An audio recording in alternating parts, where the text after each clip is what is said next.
Welcome to The Explainer. Today we are opening up the playbook for a skill that, let's be honest, runs pretty much everything. Communication. I'm talking acing that oral exam, leading your group project, or just, getting your point across without a massive misunderstanding. We're going to decode the whole thing so you can walk away with some real confidence and clarity. So, let's kick things off with a feeling I bet we've all had. You're explaining something you're really passionate about, or maybe just telling a story, and you look up and see just blank stares, right? That little sinking feeling in your gut? That's your first clue that somewhere the signal got dropped. To figure out why that happens, we've got to go right back to the source. The word communication actually comes from the Latin communicare, and it means to share. And that is the absolute key. It's not just about talking at people. It's a two-way street. It's about successfully sharing an idea so you both end up on the same page. Okay, so let's get into chapter 1 of our playbook, the blueprint. This is the basic architecture, the nuts and bolts, of how communication actually works. Every single time we communicate, we're basically running one of three plays. First, we might be trying to inform, simple stuff, like, hey, the meeting's at 3. Or we're trying to influence, like when you're trying to get a better deal on something. And finally, we might just be trying to express feelings, like when you're super excited about a good grade. Just knowing which play you're running is half the battle.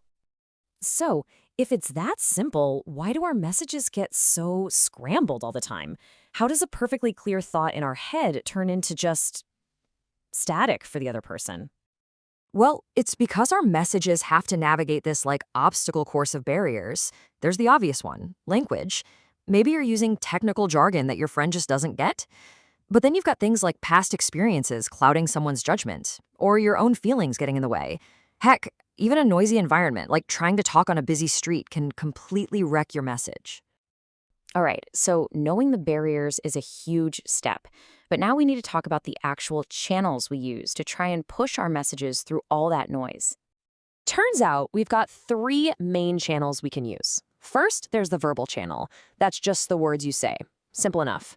Then you've got the nonverbal channel. This is the big one. Your body language, your posture, your facial expressions. And finally, you've got the visual channel. Think signs, charts, or images. Okay, quick pop quiz. You've got your words, your body language, and maybe a slide or an image.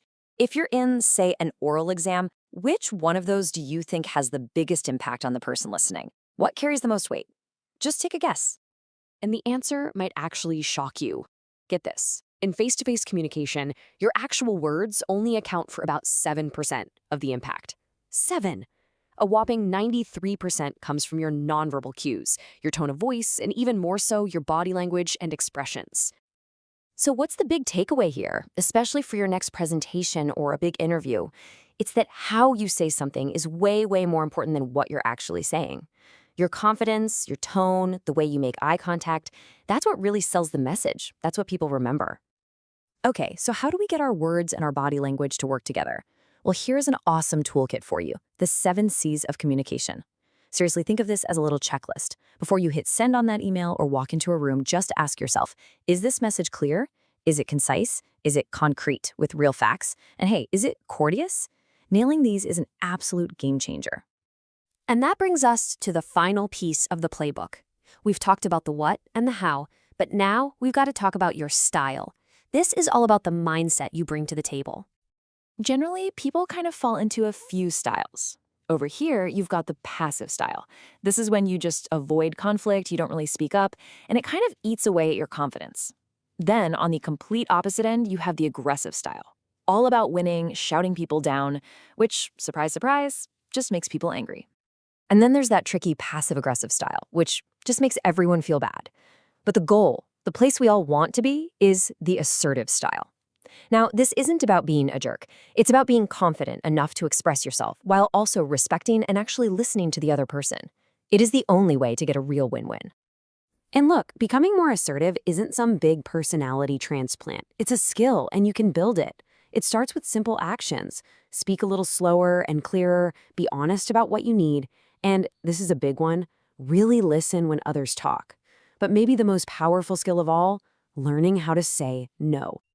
Let's really zoom in on that last point for a second, because learning to say no in a polite, respectful way might be one of the most useful communication skills you ever develop. I mean, for school, for work, for life. And for this, there's a fantastic little model that's super easy to remember. AEIOU. First, you ask questions so you really get what they need. Then you engage politely. Include a short, honest reason why you can't help. Then, if you can, offer an alternative. And finally, and this is key, unite by thanking them for understanding. It completely changes the conversation from a rejection to a negotiation. So let's tie this all together. If you really want to level up your communication skills, to go from feeling like you're not being heard to actually making an impact, you need to master these three things. The blueprint, how it all works. The channels, how your message gets delivered. And the mindset, your assertive style. So that's the playbook. But, a playbook doesn't do any good sitting on the shelf. You gotta run a play.